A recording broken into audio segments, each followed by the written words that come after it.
Allah gives us these things to challenge us and to make us better and to make us stronger. He doesn't want us to suffer. He wants us to improve and to perfect ourselves. So we should, I just mentioned to my son, who's in high school, I said, you should take a moment to document how you felt when you found out about the pandemic. Where were you when you heard about the lockdown? How did you feel about being out of school, away from your friends? Document this moment so that you can reflect on it. So I encourage everyone to start reflecting on these things. We as health professionals did not realize at the beginning, I thought we were just going to be giving out health information and letting people know how to mask and how to understand vaccines and so on. Blindsided completely by the pandemic of misinformation, and even more so, lack of social order. We as a people were prevented from being a social group. Imam Mohammed, may Allah be pleased with him, said that they would allow you to excel as an individual.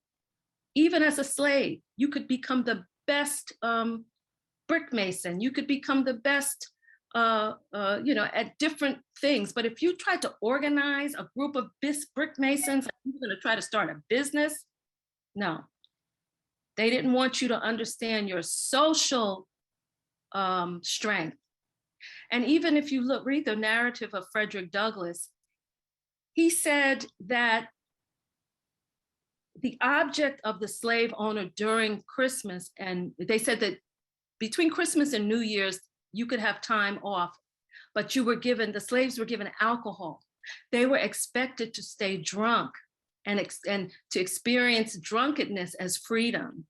And if you were caught as a slave trying to lay away food for your family or take some bags and try to cobble together some clothes for your family, they would ridicule you and punish you because they did not want you to smell freedom in its reality. So we've suffered from that, and Al-Islam has come to correct that. But as Muslims, we have focused a great deal, in my opinion, on the rituals of our religion, and we're not taking as much advantage of how Al-Islam has come to give us political order and social order and family order. They say that the people would ridicule Muhammad about the religion because they would say, peace be upon our prophet. They would say, oh, this religion of yours talks about everything, even going to the bathroom, ha, ha, ha. But now we realize the things that he taught us about hygiene are high level things, even before they had come up with the science of bacteria and so on. The prophet taught us to use your left hand for doing certain things that were dirty, and your right hand for things that are clean. That's high science, especially in an environment like that. But also our prophet gave us instructions on how to function in public emergencies. He taught us to pick leaders. He said, when there are 3 among you, choose a leader. And we know that we have in our tradition, the prophet, they swore their loyalty to the prophet.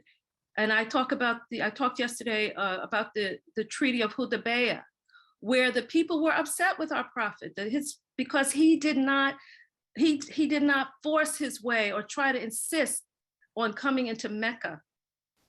The prophet accepted to negotiate a diplomatic deal with the leaders of Mecca and to come back the next year. And most of us know that story, that when he came back the next year, it was in victory. But many were disappointed that they had made that long trip to Mecca and then had to turn around. But they gave their oath in that trying time to their leader to say, we are with you. And that is to say that even when we don't fully understand why you're doing things, when you give your oath of loyalty to a leader, it's not for the good times. It's not for the times that you're going to agree with everything he says. You don't need an oath of loyalty to your leader if it's always going to be what you want.